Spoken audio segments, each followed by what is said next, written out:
Hey guys, welcome back to the second episode of this series of Seraphic Source. We have a lovely episode in store for you guys. We've got a really special guest today. She's an absolute pioneer in the Nottingham music scene, especially for women and women's spaces. And we're excited to share with you what we found out. So let us know what you think and hope you enjoy. Woo! Okay. Hello. It's getting cheeky already. So, hey Parisa. Hi. Welcome to the Seraphic Source podcast. Thank you. We're super excited to have you on. We mentioned you at the end of the last podcast, actually, because me and Georgie were talking about powerhouse women in the Nottingham music scene, and we said Parisa. That's really kind. That Thank name you. came up. Make me cry. And you really are a big staple of the music culture in Nottingham. So, do you want to just talk a bit about how you got started as a promoter? So, in 2009, I was working at the Maze, which is a music venue that has now closed down. And whilst I was there, I was kind of like initially just started on the bar and seeing live music, local live artists, local promoters like I'm Not From London and Tommy Farmyard doing their thing, Christy, who now runs Metronome, like all the time. And at some point, I was in the office and I saw the calendar and noticed that every night except Mondays consistently had a programme running, regardless of what genre. And just decided to do an acoustic night. They supported me a lot, Gaz and Steph at the Maze, Ben Brattel. They were very supportive of what Acoustical was aiming to do, which was just a very chilled, stripped down, intimate showcase of local artists. In particular, people that maybe we're in a big band, but someone had heard them playing the acoustic guitar very sweetly in the corner and said, oh, they're all right, they are. And I'm like, oh, well, let's put them on then. Or like little jam sessions and one-off collaborations of like, say, like a bassist from one band, a guitarist from another band, and just like shove them together. So that's how it started. And obviously that's 16 years ago. And at that time in Nottingham, there were promoters and venues doing their thing, but it was much more indie rock. There wasn't really much of a soulful, jazzy black music offer happening in the city, and that was the kind of music that I really loved, to be honest. And so I kept adding artists like that in, or I was really into like hip hop and grime, still am. So I'd like put an artist on like that, and then it just became this very diverse platform that was supporting lots of different genres, loads of different artists that you might not normally see, and it had the decorated aspect of, as you can see, some of our flowers plus some new additions. Thank you, Seraphic. But yeah, would decorate the space, which automatically set us apart from everybody else in Nottingham. Nobody else was putting tablecloths, candles, fairy lights, swaths of fabric, lighting incense, doing all of these things at the same time, and only as a one-off pop-up once a month. So then people got to know Acoustical. It developed an identity in lots of different ways. And then at some point, Ben, who at the time ran the Alley Caf but now is running the Angel Microbrewery and the Chapel, had come in and been like, oh, I love this, would you put it on at the Alley Cafe? That's another venue that's closed down, but it was a vegan vegetarian restaurant, very small, very intimate, obviously had an alleyway. I can't remember what's there now, but the next door alleyway is Kukumara's, so it was up there in a bit of a hidden spot. And he would let us do like raves outside, like little jungle things. That. We had Harley Blue inside and Georgie, who you had on, like loads of different artists. Georgia Copeland's first performance was there.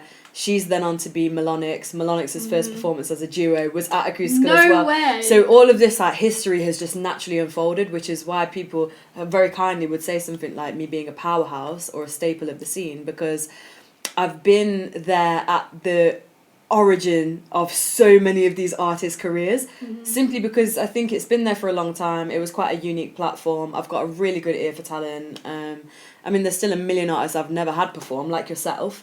But if somebody catches my ear and I'm like, oh, I would love to see them in this cute little space, then invite them on, and lo and behold, the audience loves them because they're incredibly talented, and then from then the platform grows, the artists grow, Nottingham grows. Yeah, I love that you kind of like pick people from everywhere and you just create this community. And obviously it's been going on for so long, 16 years. How do you feel that that community has like grown across those 16 years? It's massive now. Like I said at the beginning, there was pockets of people doing their thing, and there'd be like an I'm not from London community, there'd be Hockley Hustle community or whatever, and like in many ways those guys have the same ethos, which I think is why Nottingham has become what it is, because all of the people that were doing something were very community minded and supported each other, go to each other's gigs, buy tickets to each other's gigs, guest list each other, see artists playing at one another's shows and put them on, and like really help develop this family vibe. We'd party together, we'd have lock-ins at pubs together, and like, do you know what I mean? We really spent our youth like around each other, like around music, in this kind of nightlife culture. From that, obviously people are going to be interested in that from a like outsider's perspective, and if they're an artist and plug into it, and they'll bring their friends, and then it grows and grows and grows and grows, and then you see an artist playing at, say, Acoustical or Hockley Hustle, then you'll see them playing at Jam Cafe, then, like, do you know what I mean? At another venue, then a new venue will pop up, and you're promoting events there, and it just becomes, like, this huge network that's ever growing. Yeah, this is why I love Nottingham so much. I feel like London or any of the big cities, there's not that community vibe. People don't tend to know each other as much, and I just think it's really, really great for that in Nottingham. To pick up on that, I think you're right. I think the issue with London is you'll get a community in like the jazz community or the hip hop or the rock or the whatever community, maybe Afrobeats, but in Nottingham you have everyone from all of those communities in one pot. Yeah. Because you could go to the Salt Box and see 5 artists from 5 completely different genres.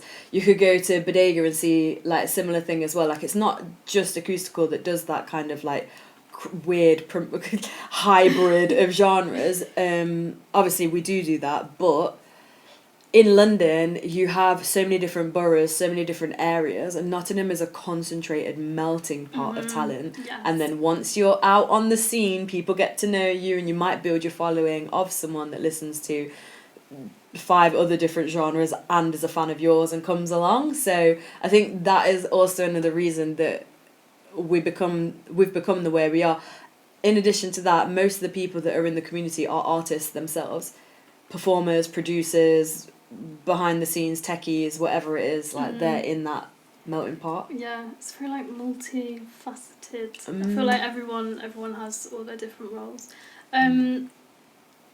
Speaking on how long you've been in it for so long, have you seen a change in how male dominated it has been in terms of artists and behind the scenes from when you started it to now? There's absolutely way more females, women, and gender non-conforming people that are prevalent in the scene.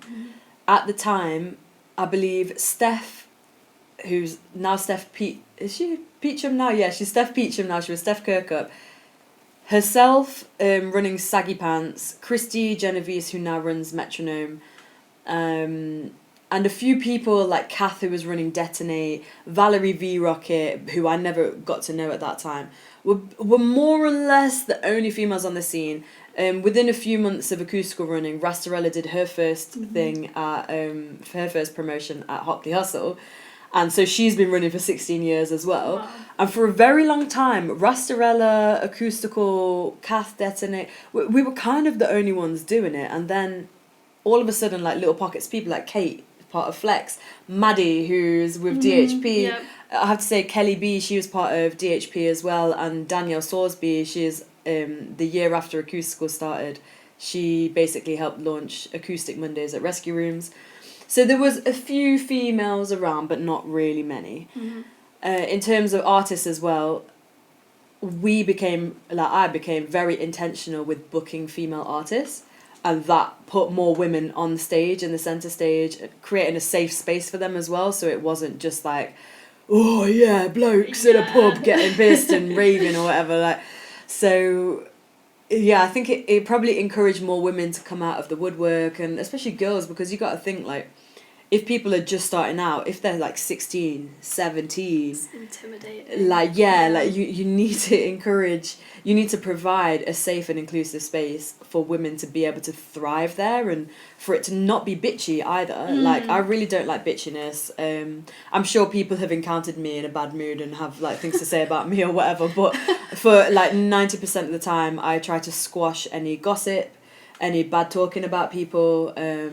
Like, I don't like hearing things like, are you seeing what she's wearing, or she can't really sing. I don't tolerate those kind of conversations around me, especially when it comes to acoustical, because this is a space for everyone to be themselves, to thrive, to showcase who they are, and that requires a lot of vulnerability, and women aren't often encouraged to be vulnerable because that can lead to a feeling of being unsafe. So yeah, like, over the time, I think we have collectively demonstrated that Nottingham is a safe space, it's an inclusive space, it's a welcoming space, and people here are there to support you, not to tear you down. And I think, yeah, we've been a big part of that, but other people have I love that. A lot of artists have said that you have provided that space for them. Oh, really? That's I cute. just wanted to know if anyone in the music industry or at venues when you're putting on events has assumed what your role is because of your gender. Oh, yeah, definitely. Like, I was partnered with Joe Buda. We launched in 2013, February 2013, we launched Can't Stop, Won't Stop together. Oh, yeah. Yeah, so that was myself, Joe Buda, at the time Rob Freeman and Louis Cypher.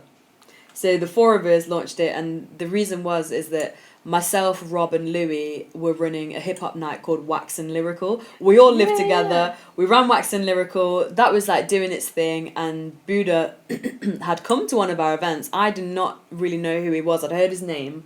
I knew he was a producer, and I knew he was working with Harley Blue and had a lot of fame in the industry, but I didn't know him. So I didn't even notice that he was there. He's a very behind-the-scenes kind of guy anyway. And he said, you're basically the only people left in Nottingham running hip-hop events. Let's partner up. Like, I can help you take this to the next level. I've got a lot of like experience in this field and contacts. So we worked together. We put on some big events. And so many times people would just assume that I was his PA or his secretary of some kind. And I don't even know if he knows this.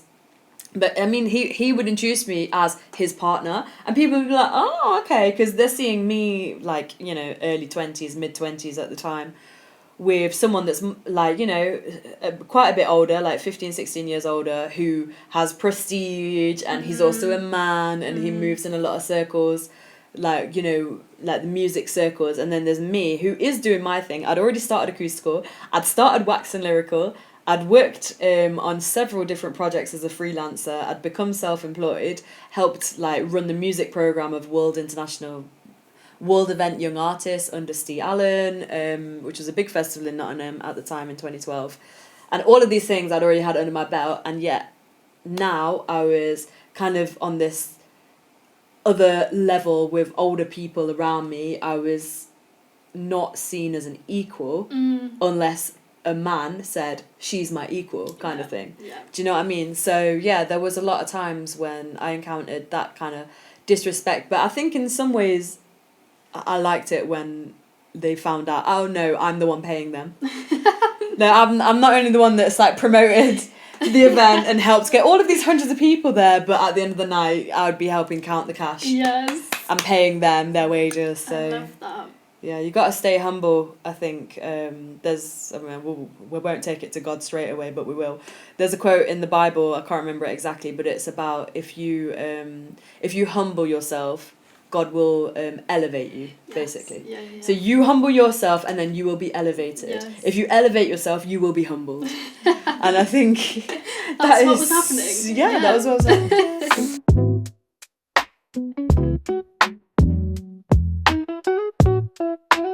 So these are canvases. No, you can do. Oh my gosh, it's heavy, by the way.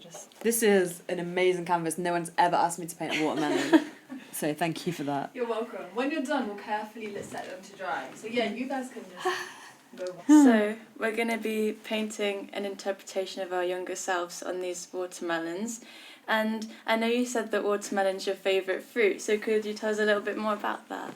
I love watermelon. Watermelon is a very popular fruit in Iran, which is where my family is from. We eat it quite often, actually. Obviously, it's the season now, so it's everywhere. But this is just a fruit that I've eaten my entire life. The seeded version, I've eaten this so much that I might turn into a watermelon.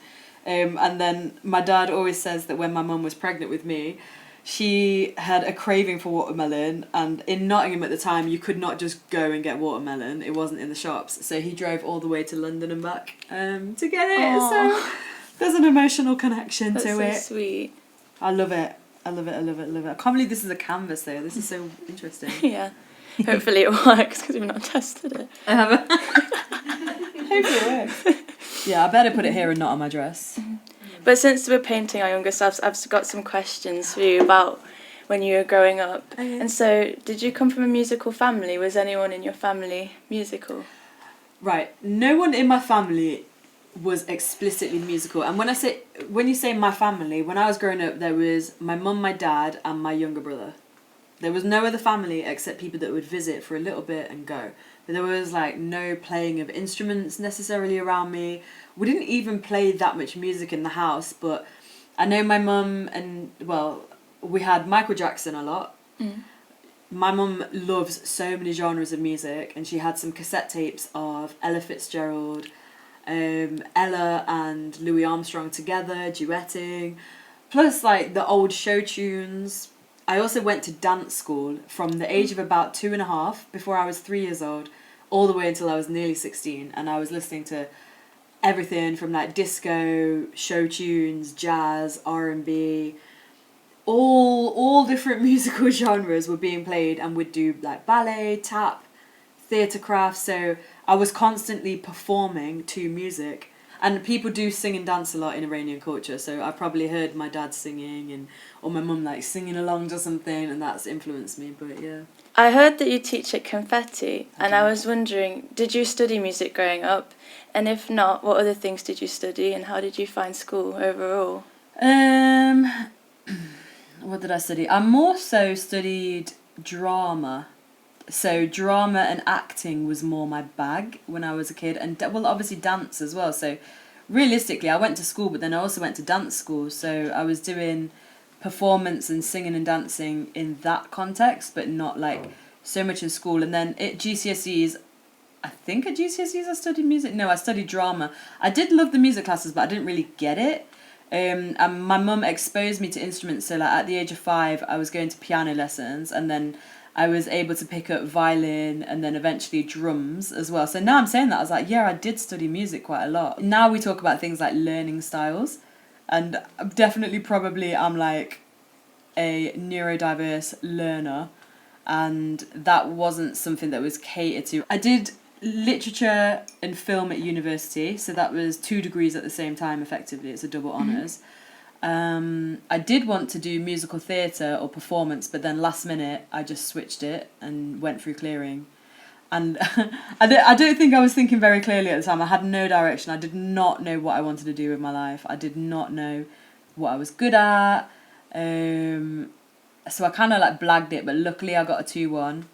And luckily I did a creative writing module that was really interesting, and that has led to me sort of taking up what's known as copywriting, which is effectively writing, using the written word for marketing purposes to persuade people to maybe take an action or to buy a product. And that is something that I've had to use a lot to promote artists, to like, you know, writing radio transcripts or artist bios. Like for Georgie, when she was Georgie Rose, I wrote her artist bio, I wrote her a press release, I helped her set up her social media.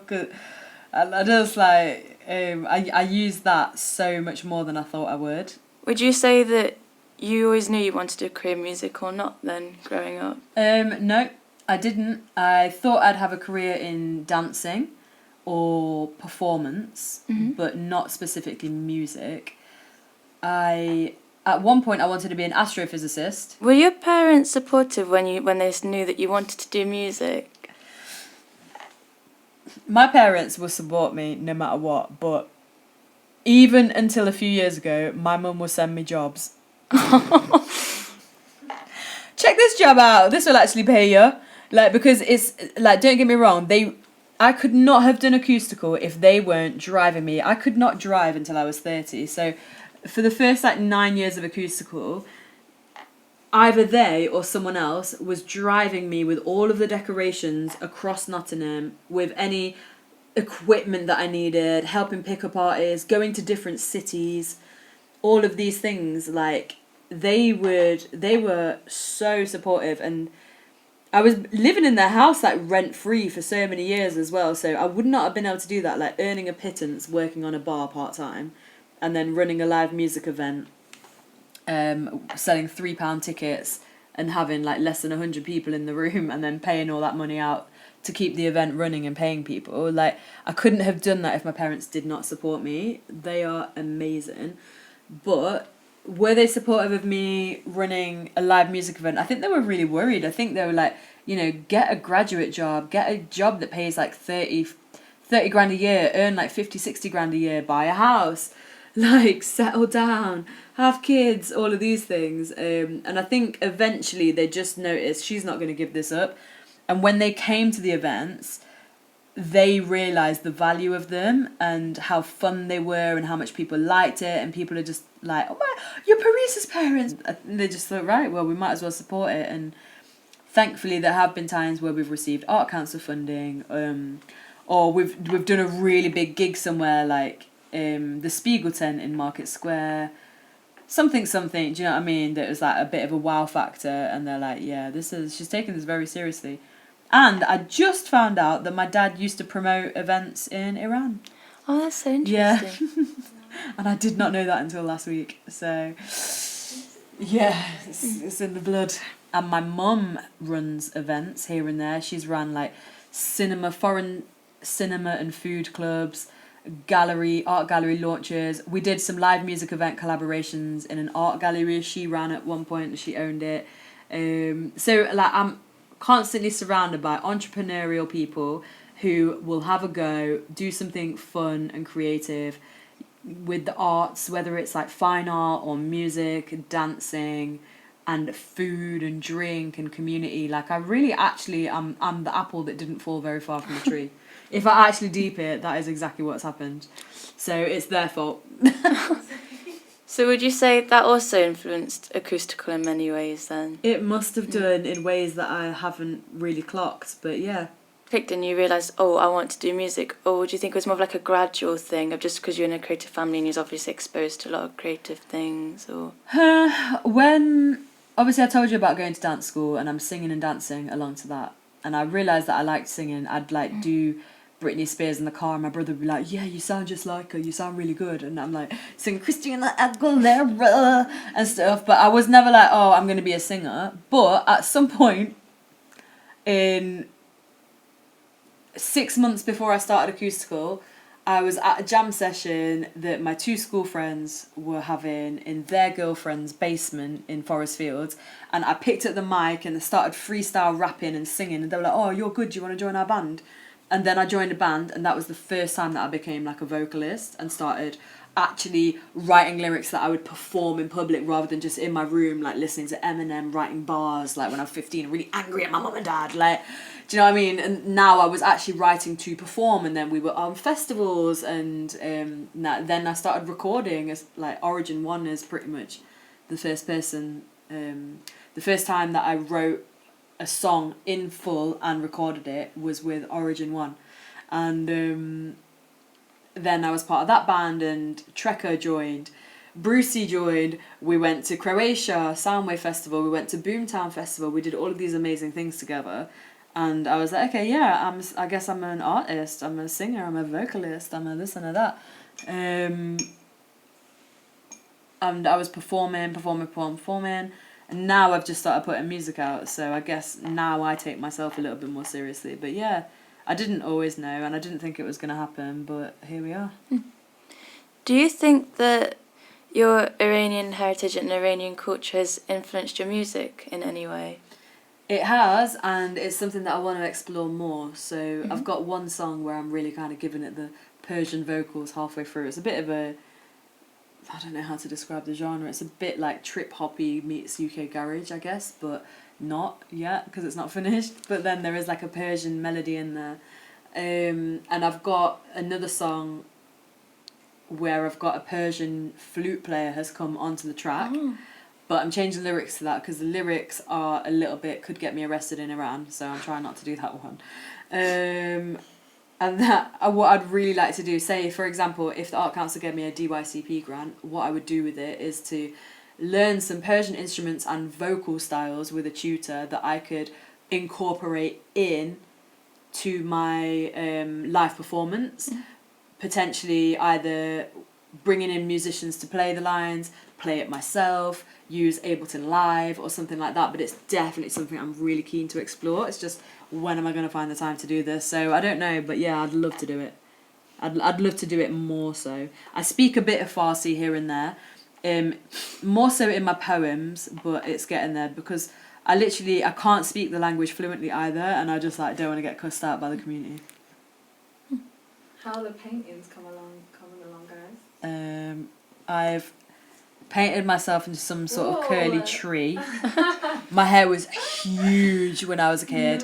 It was so big and so uncontrollable, and nobody ever showed me about edge control or anything like that. It was chaotic.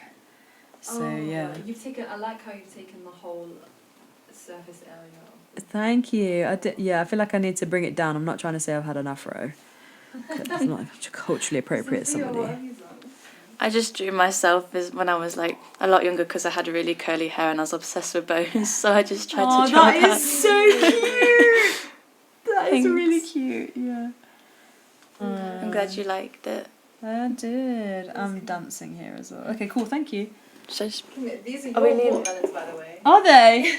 I'm taking them home. Yeah, you I'm can. not gonna want to eat it. I mean, you can do whatever you want.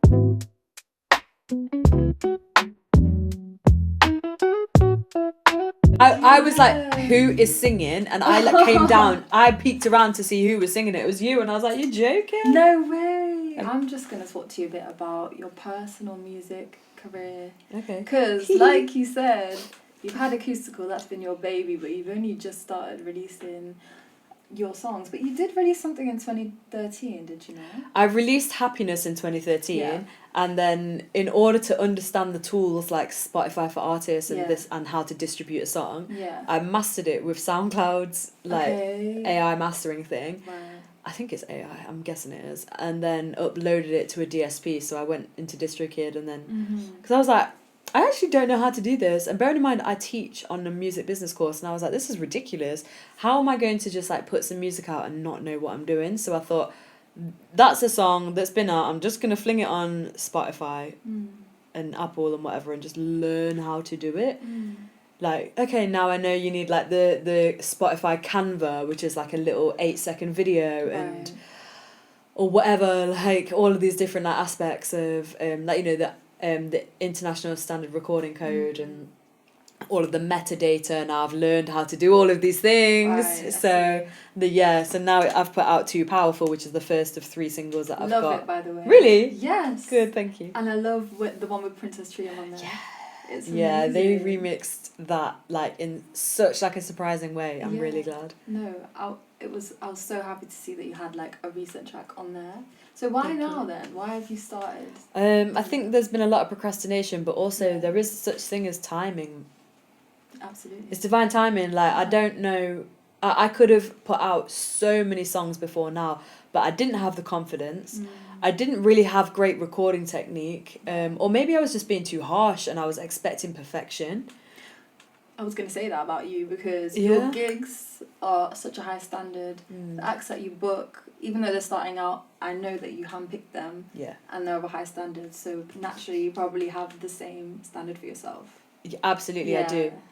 Which is kind of like a bit of a toxic trait, but if you think about it, I've kind of bit myself in the ass by booking such high quality artists, because now when I'm doing something and promoting it, I have to really believe in it, and I have to Pressure's say, yeah, like it's got to stand up against these artists that are fresh on the scene and shelling it. So I'm like, well, people are expecting a high standard from me, I think, maybe they're not, but yeah.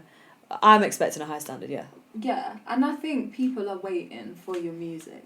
Oh, that's good. I have heard, especially around this building, Fishygate, because you are a well-known name in Nottingham, and people are interested in the waves that you're making, because you have kind of paved the way for so many people, especially women. Thank you. Like you said, they're younger artists, so I did speak to a few at your super sweet 16 acoustical event, which, by the way, well done. Thank you for that being was there. Yeah, amazing. thank you. Yeah. But they were all, your name was just mentioned as an inspiration, so I think you're very humble. I know you did mention it earlier about being humble, but yeah, you deserve your flowers for sure. That is very rewarding to hear. Thank you. That's Absolutely. very sweet. Let's get the tears for the camera.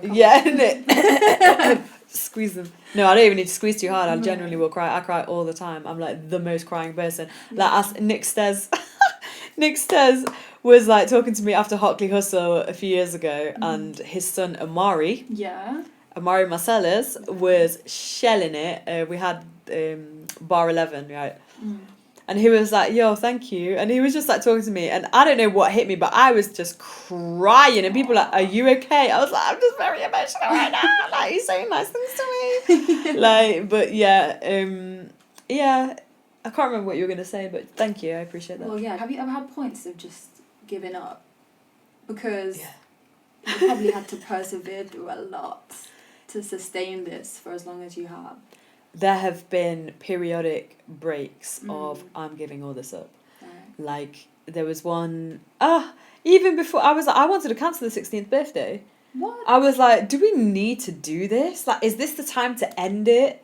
Why? Like, do we, like, it's a lot of work. Yeah. It's a lot of work, and until the event happens, all of the graft that goes into constructing something, marketing it, getting people to come, especially when there's competition, especially when people don't have money, all of these different things, and it's like, it's so hard. And since COVID, there's just been a trend across the entire event industry of people not buying tickets in advance. Right.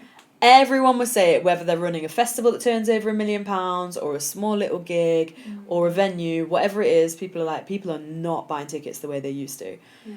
So until like the day or the day before, you don't know if that event's going to be successful. That's a lot of stress. That's a lot of stress and pressure. And then I'm like, well, I could be spending this time doing something else, but obviously the passion drives it, and these incredible artists are like, they need to be seen, they must have a big audience. But yeah, around COVID 2020, I was like, oh, thank God for a break. Yeah. Thank God that I have to stop. I cannot, by law, I cannot put on an event. Wow. Yeah. And even then, I started Artists in Isolation, which is kind of my mum's idea as well.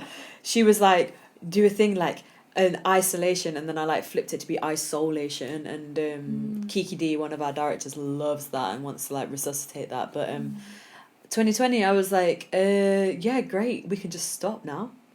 No more. Like this is the perfect time. It's like the 10th anniversary pretty much. Like, we don't have to do anything. Like, but yeah, that continued. And then before then, there's been periods I've had to stop, and I've been so burned out. And it's like, it's an unbelievable amount of pressure. It's a struggle, and it's made me want to stop so many times. And then equally, all of the focus and the energy that I spend on acoustical is energy and focus I'm not putting into my own music. Yeah. I'm not putting into practicing, to recording, to writing, to jamming. So why is it taking so long? Because of this, really. How has it been then? Like, if you look back through your career with acoustical, have you ever had those moments of watching artists on stage and thinking, wait, why am I behind here when I want to be up there? Is it hard seeing someone else do what you could also be doing, and someone else could be lighting your fire and you could be on stage? Definitely. And it's especially when somebody I know is booking an event for like a support act or something, and they haven't asked me because they don't know I can sing. Absolutely. They don't know what my music sounds like. They haven't really seen me perform my stuff properly, like my real stuff, or I haven't actually worked with musicians to construct something. I actually haven't practiced like Do you know what I mean? Like, I actually spoke to Jaya. Jaya had a dream about this, and I was like, yeah, I actually feel like I've really like I've not been working on my craft. And like she's got a line about like people being complacent with their art and how much like effort she puts in. She's working and grinding all the time, like, but she's writing and recording all the time. She's not just like going and performing shows. She's fully in the studio. And I was like talking to her about that. She's like, well, but you've been active on other things. I'm like, yeah, but most people don't know I can rap. Most people don't know I've got bars because I'm not practicing them enough, and I'm not writing them enough, and I'm not flowing on tracks enough for it to be part of my identity. Do you know what I mean? So now I'm like, I'm going to have to force this through somehow and just make people pay attention to it. But hopefully before they're like, oh, you can't be rapping at your age, duck. It's really cringe or whatever. Do you know what I mean? My God, like, don't listen to those people, please. Oh, I know. Because it's a whole nother, if you could have two versions of yourself, you could have lived both lives, you know? But it's not too late as well. Like you said about divine timing, like there's a reason. All of the wisdom that you've gained, no one really has been in your shoes. Like there's a lot of people on the stage, but no, not many people and not many women have been battling behind the scenes to put stuff on. Like the things that you've heard and seen you've probably heard and seen a lot. Absolutely. And actually there's been things that I've heard or seen or experienced that has made me be like, I don't need to deal with this. I don't want to deal with this. It's annoying. There's been times where it's like things have been downright abusive. Like people like the way they talk like to you as a woman, or maybe talk to me, or like the cliqueiness and the things like that, or like somebody's miscommunicated or misunderstood something, or maybe like I'm stressed, maybe I'm tired, maybe I'm not sober, maybe I'm not in the best frame of mind, and I'm in a social situation where I'm actually in a very introverted space, feeling kind of like vulnerable myself, and then I haven't been at my best like presentation of myself, like maybe my mask hasn't been on quite so well, and I've let it slip, because also I'm a very real person, like, and if I feel upset or if I feel a certain way, I'm gonna try and not project it anymore, because I'm working on not projecting, but you will know about it. I'm not just gonna be like, I'm fine if I'm not fine. I'll be real about it, and thank God society is moving in a direction where it's more acceptable. Absolutely. But for the most majority of the time that I've been in this scene, it's not acceptable to be visibly like struggling, or to be honest about the fact that you're not okay. Like people somehow have this like breakdown and come out on Facebook as having like mental issues or whatever, and I'll just be like, you know what, I don't feel okay. Like I'm heartbroken, I'm skinned, I'm stressed, whatever else. And I think like it's still kind of like less acceptable for women than it is for men, because then people are like, oh, well done to the guys, like you're so strong. But like with women, it's like, she's really rude, or she's disrespectful, or she's bitchy, or she's this, or she's that. And I'm like, really? Maybe I'm just real. And you got to think, like in this artist scene, there's a lot of mental health issues. It's in the nightlife scene, there's a lot of drug and alcohol use. And people aren't exactly in the right frame of mind. Obviously, if you're running an event, hopefully you're the sober one, because it's your job. And like I said, you got to pay people at the end of the night. You got to take cash on the door. You've got to diffuse any arguments or fights and pander to lots of people's needs, like, and get them on stage and off stage at the right time. So like, and then people are trying to like maybe, like they're coming to the events and they want to see me, but they don't understand I'm not going to be in the crowd having a pint. You're busy. I'm busy. Encounters with people where they don't have that context of I'm in pain, or I'm tired, I'm stressed, I'm thinking about the door, the refreshments, the stage management, blah blah blah, little issues that pop up, and they might interpret me as being dismissive of them. And the thing is, if you criticize me too many times, I am going to explode, because if you think I'm being dismissive when actually I'm just trying to keep it all together, like at some point, like I'm not perfect and I am a hot-headed person, that's going to irritate me, and then I might snap at you, and that's my way of sort of setting a boundary of like, you don't see me. You don't see me. You're so consumed in what you need from this scenario that you don't see me. And that's not the case for everybody, but there's a lot of people, especially artists, they're so driven by their own needs and what they desire from a circumstance that they fail to see the machine around them helping them even be able to perform to an audience. All your energy is into this pot. Like, how do you keep your cup filled? Because you've had to be like a giver. I have some very good close friends who speak a lot of life into me. Okay. I have my faith, so I'm a believer. I have developed in my faith over the last 10 years or more. Mostly the last 10 years, to be honest, where I've kind of been like agnostic into I believe in God. Yeah. And then it's like come to where it is now, which is I'm going to church. That definitely helps fill my cup, although it comes with its own pressures, to be honest with you. Music fills my cup. Being at the events fills my cup because the artist, the audience, like everybody is telling me how much of a great time they're having and they're filling my cup. Okay. Those moments fill my cup. The elation of it's going well and people like it. And it looks good. That fills my cup, so it revitalizes me. But one thing I always tell my friends, like whether it's an artist or someone that's just putting on gigs or someone that's like, you know, like Livia when she does a headline tour or somebody, I'll send them a voice note and I'll be like, post-event fatigue, like post-event come down is real because you're high and then the next few days after you're slowly coming down and there could be points where you get really depressed. Like super, super sad, super low. And I think that's just part of the journey. And as I've gotten older, I've been able to appreciate so many more things and learn so many more things and become more of my authentic self and feel less insecure.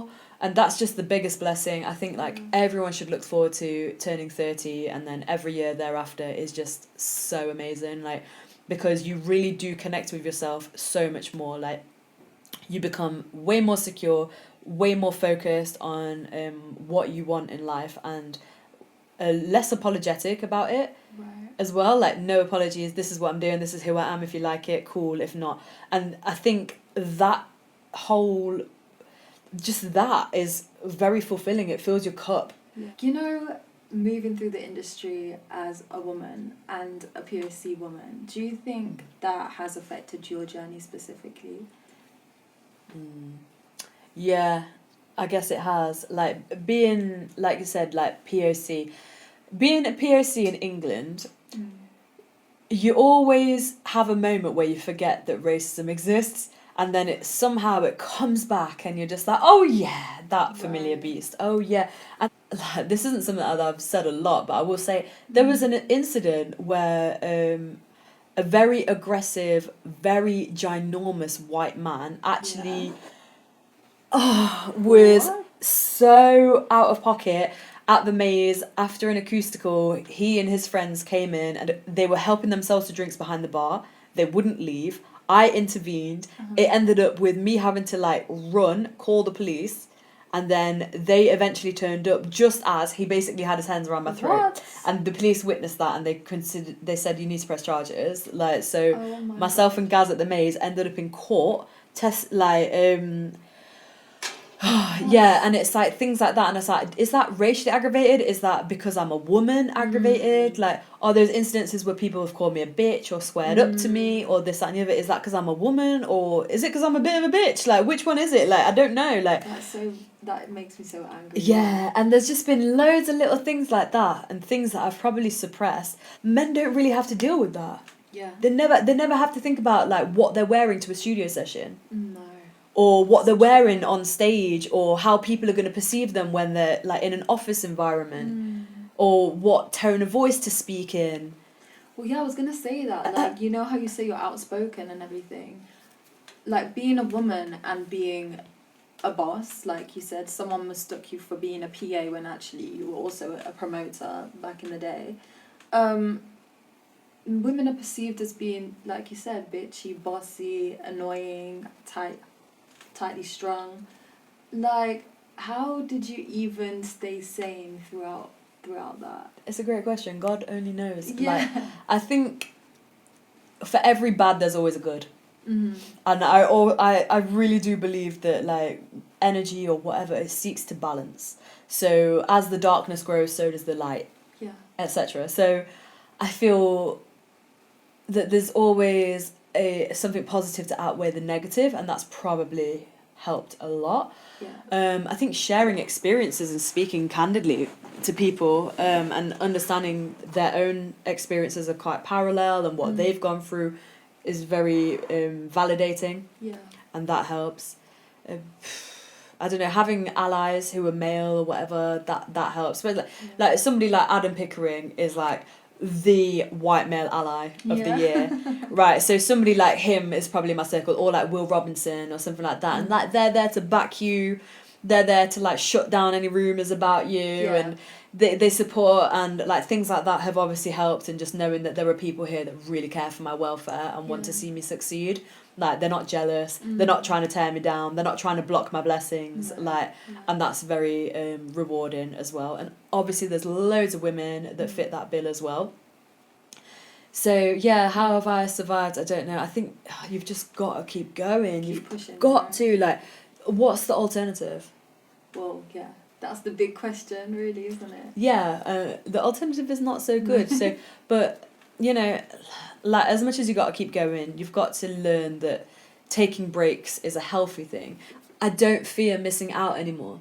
Yes, there are moments where I'm like, oh, I really wish I was there, or I would love to go to that, but it doesn't kill me. Like, I'm actually grateful for it. That's so special though, because that's like, you're happy as much as you can be within yourself, and that's an amazing place to be. Yeah. Seeing all these acts over the years perform at Acoustical, what's that extra bit of pizzazz, that magic missing piece that elevates some people's live performances than to others, you know? Especially because I think the art of live performance is getting a bit lost with the rise of social media. I don't know if you also agree, but what knowledge could you impart on us? What is that missing magic piece?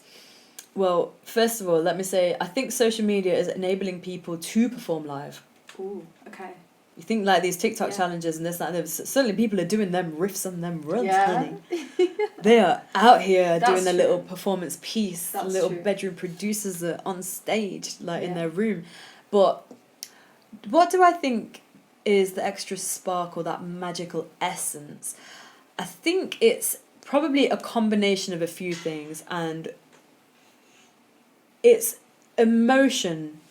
It's emotional connection and security in themselves. Like, a self-belief that is so unshakable that you cannot help to you believe in them, because their self-belief is so strong, and they're so vulnerable with it, and they're real, and they're raw and authentic, and they've practiced, and they step on that stage and they're like, my turn.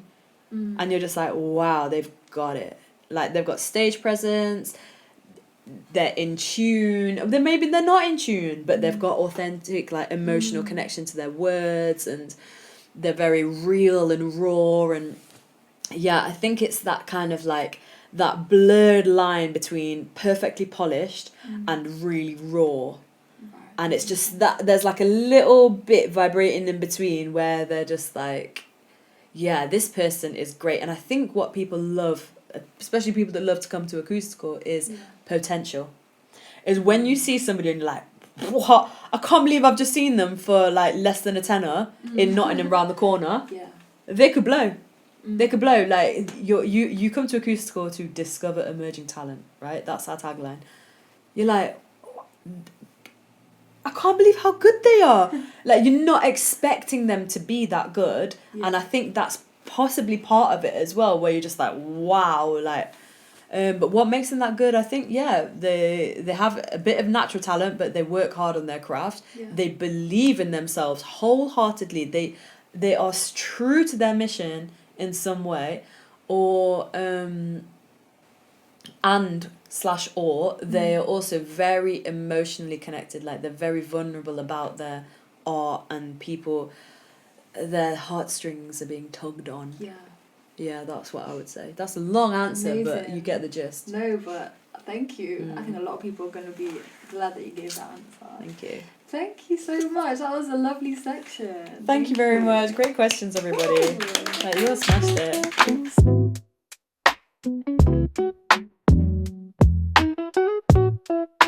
So now we're going to be doing some questions, and my question for you is, if you could have a conversation with anyone from the music industry, dead or alive, who would it be? Quincy Jones. That's a good one. Thank you.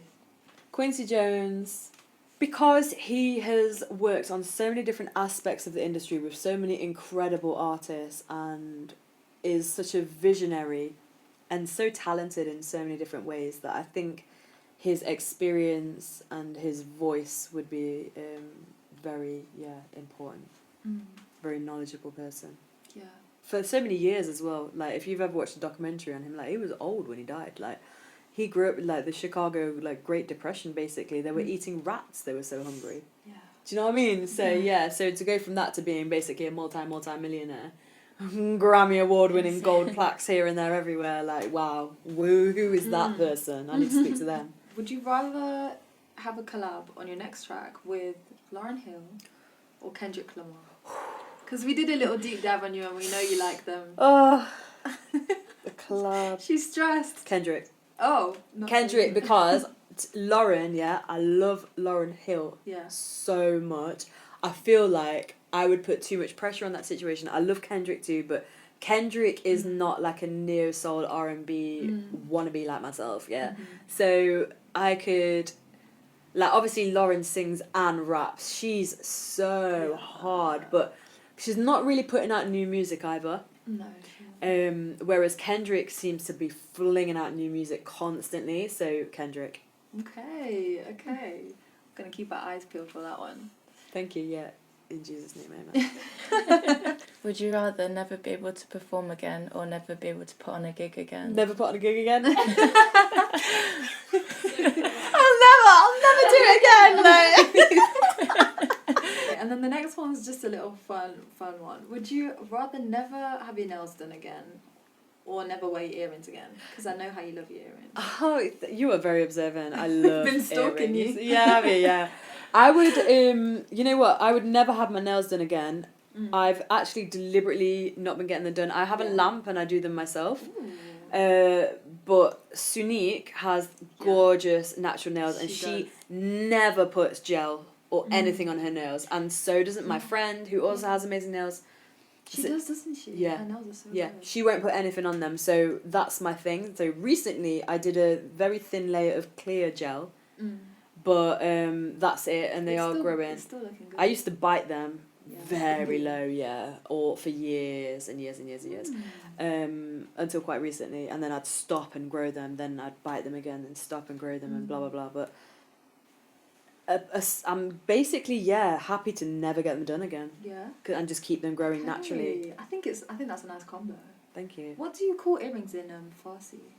Gushvara. Okay, cool. What do you call them? Jumke. Oh yeah, Yeah, is that just sorry. the generic name for earrings? Jumka. Well, that's what I say. Yeah, because you have the Jumka Bali. Yeah. Yeah. And also I said that in a really coconut accent. Did you? then. I think so. you Unlike sure? you, I'm trying to learn Yeah. my own language. Because I think incorporating that in music is actually really special as well, like your own cultural, musical elements. I want to ask one more question actually. If you could give a piece of advice to like young Sofia here, a girl starting out in the industry, or anyone else, any other women starting out in the industry, what would you say? Just like one thing. Let me think about this. Yeah, sorry, save the waffle to 2 hours later. Okay.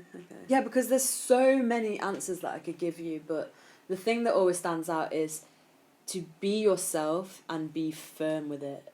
Like, to be, like, just be unapologetically you, no matter how that manifests. So if your version of you is you being quiet, then that's you. And you don't have to apologise for that. If it's being loud and chaotic, then that's you. If you're very studious, or if you just like to wing it or whatever, that is who you are. And you being you adds something to the melting pot of human life. Like, we can't be just carbon copies of each other. Yes, we can be collectivist, we can support each other, we can work for the greater good, but as individuals, we all bring our own spice to the dish. So if you try and emulate somebody else, or you hide aspects of yourself to fit in or blend in, Definitely guilty of that. well, we all are, or toe the line or something, then that lack of inauthenticity not only harms you, but the pot. Like it harms other people in some weird way, because you're not able to truly be yourself, and therefore the value that is you as an individual isn't there to benefit the collective. If that makes sense. Yeah. Should we go with that? Yeah, that's amazing. Let's go with it. Thank you. That was really helpful to hear, to be honest. Oh, good. Thank you so much.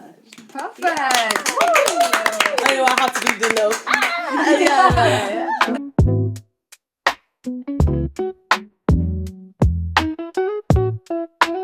Do you want to explain? Yeah, so when we were going crazy in our original planning sessions, we came up with the idea that each person would add a bit to a song, so that you all end up with a song written at the end. Joke.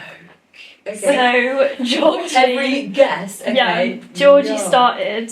She just played a D chord on the guitar, and she said, "Because I'm a woman," and that was it. I think I saw. Yeah, I didn't watch this interview properly, but I think I saw it. Because I'm a woman. Yeah. So. No, there's no pressure. It's very chill. Everything. Yeah. Oh, that's beautiful. Did you get that? I'll have to sing her line. So, because I'm a woman, I am everything. Oh, your voice is so lovely. Can I do that again? I didn't like the way it sounded. Like, but yes. I can't wait to see you on the stage. Thank I'm actually you. buzzing. And new music, is it coming out? Yeah, definitely. It just needs a bit of tweaking and then it's ready. Okay. And I'm looking for remixes too. People say, Me please, me please, yes, yes, yes. Well, watch this space. Yeah. We're going to be waiting. Mm.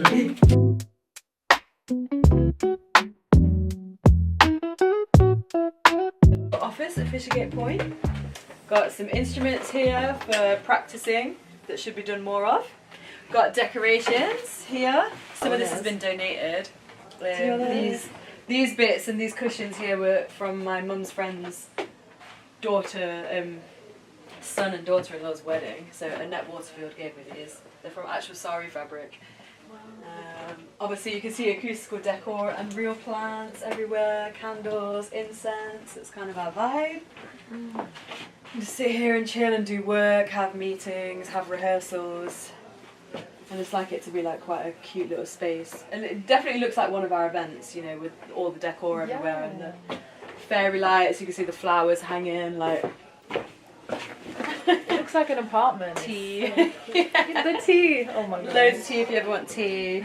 Flyer for the next event. There's some old merch here. This is stuff that never got sold, but in 2016 we launched a night called Vocab. And that's the first night that Kai Lard and Ben Hibbert worked together, or like met each other. And that was through that project, Vocab. And we made some, there's loads of flowers, there's a lighting rig, loads of equipment. The exhibition that we had all across Fishergate Point for our birthday, just printed loads of photos from our events. And they're all stacked here because I don't know what else to do with them. We had the rose is the national flower of Iran, we think, if Google is correct. Oh, So we just got you some roses. I love these. I'm sorry, Thank they're not- you. They're beautiful. I love this Yeah. colour of rose so Yeah. much. Okay, I cool. love it. And I really like carnation. Do you know what? People don't know this about me, but I love flowers that have two colours and they have the tips Yeah. that are tinged, so these are perfect. Thank you, ladies. Aw, cool. Thank you for showing us your office. Thank MTV you. Groups. Yeah, it is. It is MTV Groups.